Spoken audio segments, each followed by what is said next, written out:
Lower Fort Garry is one of the finest collections of early stone buildings in Western Canada.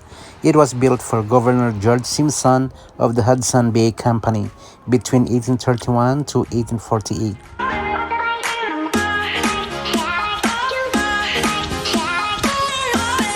Hello, good morning. How are you? I'm fantastic. Thank you for asking. Yeah. So my name is Johnny Garten, and I am the chef of the Big House here at Lower Fort Garry. Oh, okay. My job is to cook for all the officers and their accompanying guests every single day, which includes a breakfast, tea time, lunch, tea time, well, high tea, I should say, and then a dinner. Oh, 5 times a day. Yes. Now, it sounds like a daunting task. It sounds like there's a lot to do, but I'm predominantly focused on high tea and supper. Dinner is pretty important as well, but it's not as much work. A lot of the time we are preparing to have a massive meal at the end of the day. Okay. So, some of the things that I might be making would be like a bison tongue stew. I keep pointing over here because this is the dining room. Yeah. This is where everyone eats. Mm-hmm. But I might be making like bison tongue stews. I might make standing puff pastes.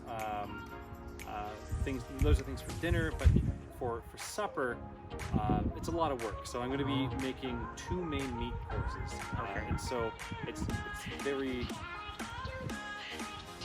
more ideal if I can have a red and white meat course. So I'll have poultry and maybe some form of beef or venison or whatever I have at the time.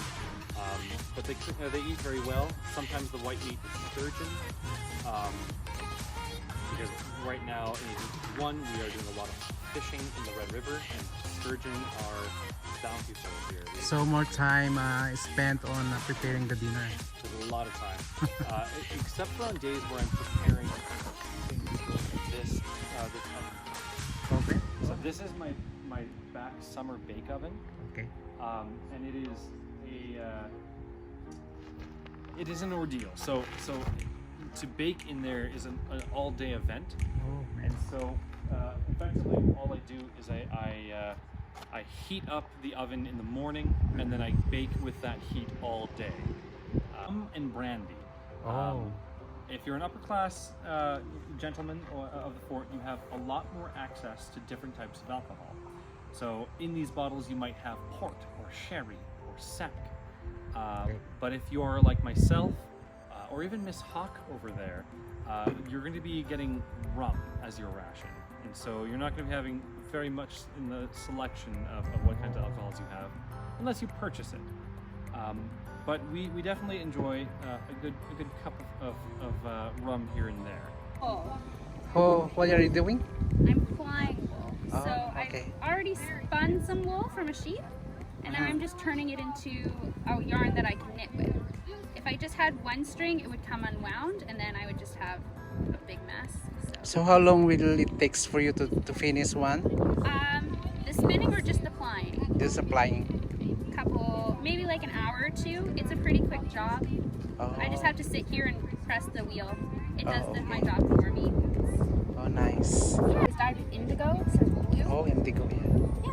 Yeah. This one was done with carrot tops, and it faded in the sun, so it's yellow. Mm-hmm. Nice color. Yeah. And then these are the other colors? Yeah, so I have things like madder, which is a plant, marigolds, which are flowers that come from my garden. Yeah, wow.